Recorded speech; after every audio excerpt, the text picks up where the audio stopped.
Olá, estudantes do 8º ano do ensino fundamental, saudações geográficas. Estamos aqui com a Jéssica, nossa intérprete de Libras. Tudo bem, Jéssica? Muito bem. Então, nessa aula vamos falar então sobre a África e a nova divisão internacional do trabalho, né? E como que se contextualiza naquele continente. Vamos ver então? Vamos lá. Muito bem, então o objetivo então dessa aula é analisar o papel da África na nova divisão internacional do trabalho, que a gente vai chamar aqui de DIT, ok? A DIT, Divisão Internacional do Trabalho. Muito bem. Olha só, vocês sabem o que é a DIT, né? Exatamente, não só o que significa cada letrinha dessa aqui, mas exatamente o que ela faz, né, com os países do mundo. Será que é um acordo, né, de divisão de tarefas entre os países? Será que eles fizeram um acordo para que cada um produza certo tipo de produto, né, ou explore algum tipo de recurso? E qual o papel da África na nova divisão internacional do trabalho? Vamos acompanhar aqui então. Olha só, então aqui tem algumas figuras ilustrativas mostrando que aí tem matérias-primas, como por exemplo, né, recursos minerais, temos aqui alimentos, temos também, no caso, olha só, produtos mais sofisticados, como a produção de celulares, né, montadoras, né, usando robôs, inclusive.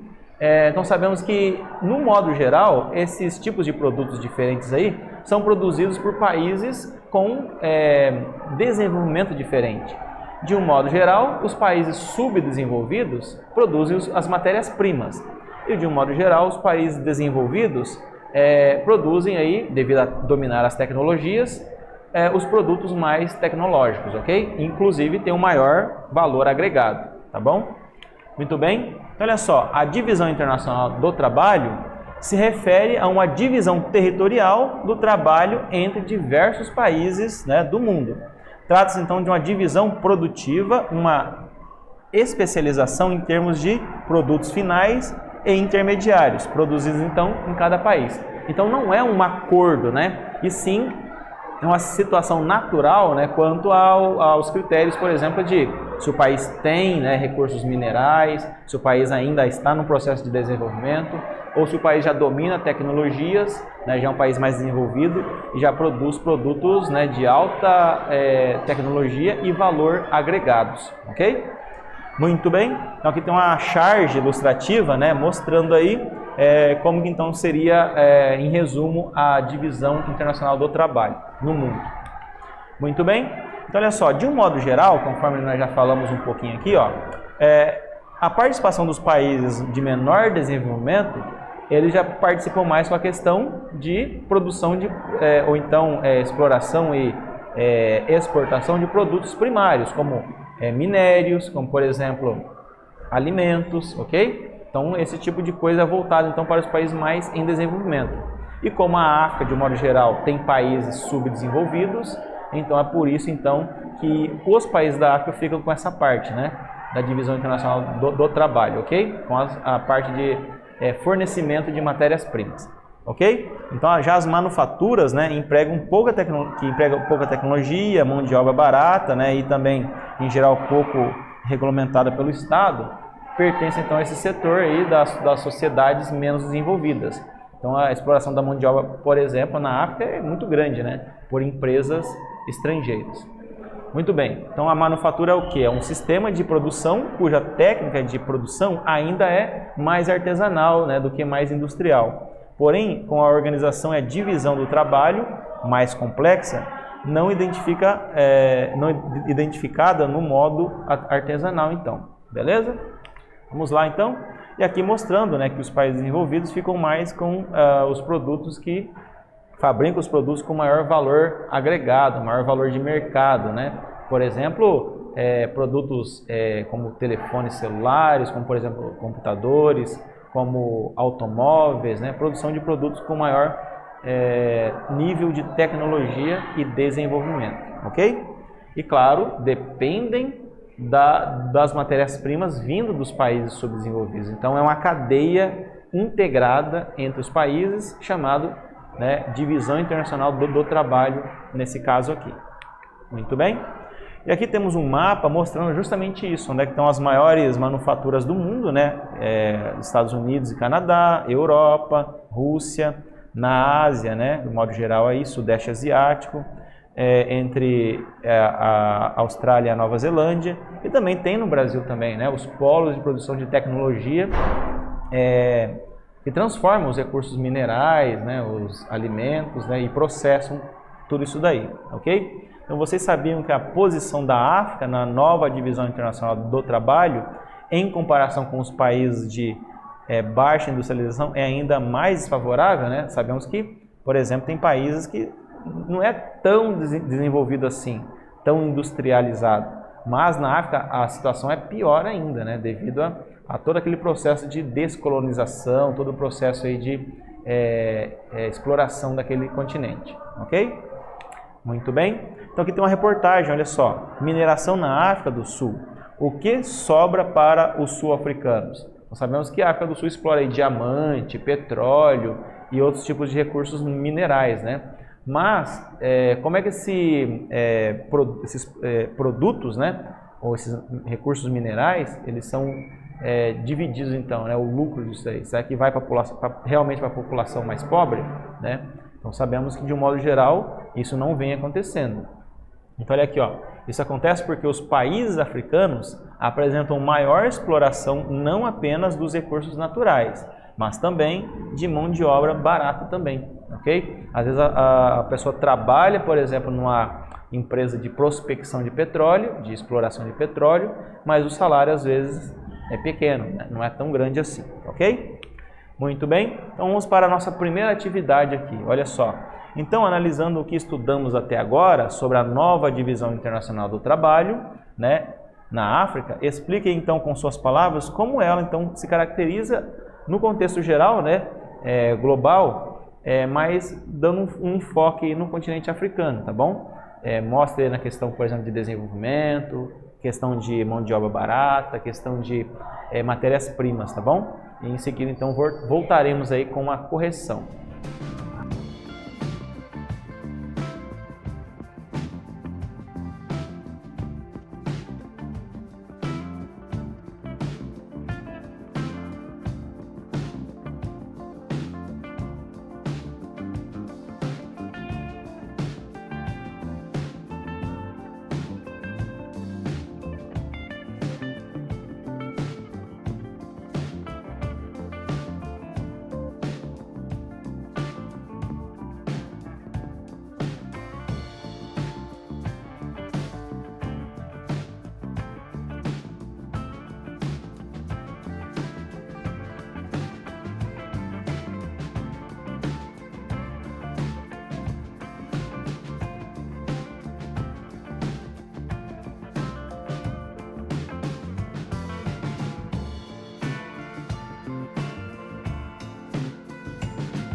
E aí, meus queridos, conseguiram então responder então como que se caracteriza a divisão internacional do trabalho na África, levando em conta então o contexto mundial? Vamos ver aqui então. Olha só, então, no modo geral, na África, né, os países são subdesenvolvidos e são muito dependentes da exportação de recursos primários, né, como por exemplo os alimentos, como por exemplo recursos minerais, ok? E também emprega pouca tecnologia quando tem alguma indústria, alguma coisa assim. E a mão de obra barata, né, é muito explorada nos países africanos e apresenta então maior exploração dos recursos naturais, né, e mão de obra barata, conforme nós já falamos aqui. E isso reflete então de uma forma negativa sobre o crescimento econômico dos países que se vêm exportando matérias-primas e importando produtos de maior valor agregado, né? Por exemplo, os países europeus que ainda assim, de modo geral, usam os recursos minerais vindos da África para poder transformar em produtos industrializados, assim como também a China, que nós vamos comentar daqui a pouco, e Estados Unidos da América, tá bom? Muito bem. Então essa balança, né, ela fica desfavorável para o continente africano, né? De modo geral, a África fica com o menor número de a menor porcentagem, né, de lucro, ok? Nesse balanço todo aí do trabalho mundial. Tem países industrializados na África. Então, por exemplo, aqui, ó, toda a parte aqui do Saara Ocidental, né, tem países que têm indústrias de exportação, porém é mais ou menos tímida ainda, né, comparado com, por exemplo, outros lugares do mundo, como no Sudeste Asiático, inclusive na própria China também, né, que é o Extremo Oriente, assim por diante, Japão, né, e na própria Europa também. Então esses países aí, como a Namíbia também, a África do Sul, tem aí a sua importância industrial, mas ainda tem que se desenvolver muito. Mas como são países africanos, eles se destacam dos demais, ok? Então, mas por que isso então acontece? Vamos ver aqui então como é que essa situação acontece. Olha aqui, ó. De um modo geral, aqui temos um mapa de transportes na África. Repare, não é tão desenvolvido, né? Então temos aí rodovias, ferrovias, né, e aeroportos no continente africano.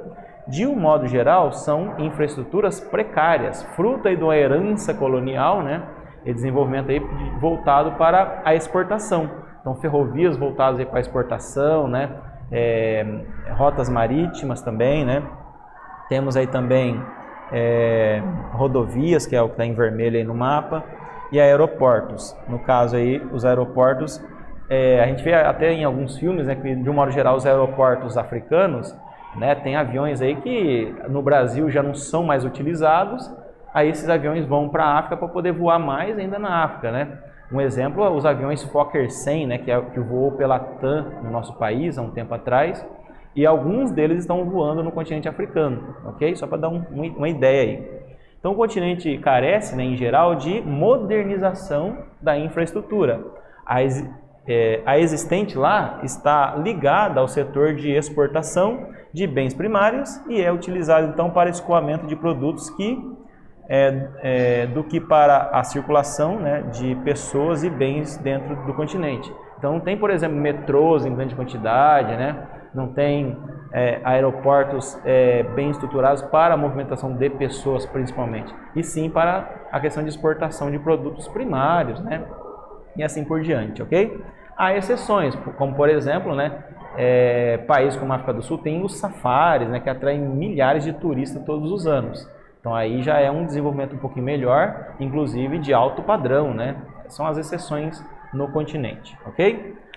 Muito bem, então o que isso significa, né? No geral, podemos analisar então que o processo africano de modernização e industrialização esbarrou então na falta de uma infraestrutura competitiva. Então, como é que você vai competir com outros países se você tem ali tudo defasado no seu país? Os produtos ficariam mais caros, né? Ou então você teria que tirar do salário dos funcionários para poder então competir com os produtos no mercado internacional. E isso então é uma desvantagem para o continente. Repare, esse mapa aqui noturno do planeta, de um modo geral, ó, tudo que está iluminado são países desenvolvidos, ok? E repare que a África, né, é pouco iluminada. Então isso é uma consequência aí do subdesenvolvimento também, ok? Então tem que se desenvolver muito mais aí E há países que estão investindo na África, que nós vamos ver a seguir aí. Olha aqui, ó, falta de infraestrutura atrasa revolução digital na África. Então, as pessoas para terem acesso à internet, assim por diante, não é tão fácil como, por exemplo, já temos de um modo geral no Brasil, né? O Brasil não é ainda entre os países que mais têm aí acesso à internet, mas está aí com mais de 70% da população que já tem acesso à internet. Na África é muito menos do que isso, de um modo geral, ok? Vocês sabem, então, qual é a porcentagem de brasileiros, né, que utilizam a internet? Então, pesquise sobre isso aí. Então, dê uma deixa aí, você pode pesquisar em outro momento, tá bom? Muito bem.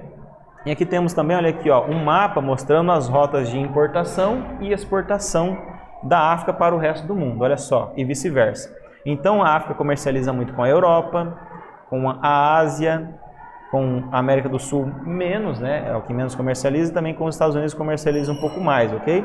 Então, o que está em vermelho são as exportações e o que está em preto aí, acredito que esteja aparecendo preto para você aí, são as importações. Repare que exporta muito mais para os Estados Unidos do que importa, ok? E assim também como também para a Europa, né? E assim vai. Mas o que sai da África de um modo geral são produtos primários, como alimentos, né, e produtos minerais. E o que vem são produtos industrializados, ok? Ou o que vai para a África, né? Muito bem. E agora temos uma situação atualmente em que a China está vendo uma oportunidade de negócios na África, né? Então, a China está investindo em infraestruturas na África, como por exemplo, construindo portos, melhorando aeroportos, né? Construindo hidrovias, assim por diante, porque ela tem interesses naquele continente. Vamos ver aqui duas manchetes de jornal, olha só. Em busca de novos fornecedores, China vai começar a compra de soja da Tanzânia. Então, a Tanzânia tem um clima tropical e passa então a fornecer soja para a China, que é um grande consumidor de soja. Além de produtor, ela também é um grande consumidor, né? Que é o país mais, como tem a maior população do planeta. E também outra manchete aqui, ó. A China vê a África como um continente de oportunidades. Já citei alguns exemplos aqui, né? Quais serão então os verdadeiros interesses da China na África? Nós sabemos que a China, claro, tem seus interesses pessoais lá. Não é, vamos dizer assim, como nenhum outro país no mundo fez, né? O que eu vou falar aqui agora, que é, eu sou um país bonzinho, então vou investir em melhorar o outro país. Não é assim que funciona o mundo, né? E sabemos que tem interesses econômicos, políticos e assim por diante. Vamos ver aqui então. Olha só. Vamos propor atividade que baseado nisso que eu acabei de falar aqui. Então a manchete de jornal é a mesma. Ó. Em busca de novos fornecedores, China vai começar então a comprar soja da Tanzânia. Atualmente, a China compra muita soja do Brasil. Mais de 60% da soja brasileira é exportada para a China. Então a proposta aqui é a seguinte, ó.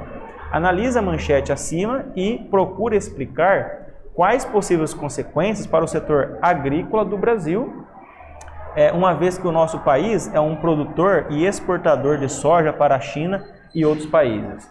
Então a China está procurando novos, né, fornecedores de soja, talvez mais barata, né, para fornecer para o mercado interno. Então quais seriam as consequências para o nosso país, né? O Brasil teria que se adaptar? Então é com você aí. Então coloque a sua resposta e em seguida retornaremos com a correção.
E aí, meus queridos, conseguiram aí colocar uma resposta, né, quanto àquela proposta, né? Como que então o Brasil está encarando, né, a nova abertura, né, de um mercado de soja na Tanzânia, que é um dos países da África, né, e fornecendo isso aí para a China. A China está investindo forte na África e um exemplo é a Tanzânia. Então sabemos que o Brasil hoje é o maior exportador de soja para a China. Isso no futuro poderá trazer uma competição maior, né, entre a soja, por exemplo, africana e a soja brasileira. E já tem também a soja produzida nos Estados Unidos, né, e na Europa. Então, atualmente a soja brasileira é a mais competitiva que existe. Por isso que a China compra muita soja brasileira. Mas se surgir uma soja mais barata ainda, ou com uma qualidade maior, ou com uma distância menor, né, de distância da China até, no caso, a África, então pode ser que a China comece a comprar menos do Brasil e mais da Tanzânia. E isso traria problemas para o agronegócio brasileiro. Então o Brasil, então, teria que se adaptar, né, às novas condições, né, tornar a soja mais competitiva ainda e também diversificar a sua economia, não dependendo só ou mais, né, tanto assim do setor agrícola, né. Hoje o Brasil é um país mais industrializado do que um país agrário, né, mas ainda depende muito do setor agrário. Então nós devemos então pensar nisso daí, ok? Muito bem. Então tá aqui a resposta sugestiva, né? Vamos ver ali então, né? Só para você memorizar aí. Muito bem. E aqui então vamos encerrando então, fazendo a retomada. Sabemos então que estudamos como que a nova divisão internacional do trabalho, ela vem sendo encarada então no contexto do continente africano e relacionado isso aí com o resto do mundo. Eu espero que vocês tenham gostado dessa aula. Até o nosso próximo encontro.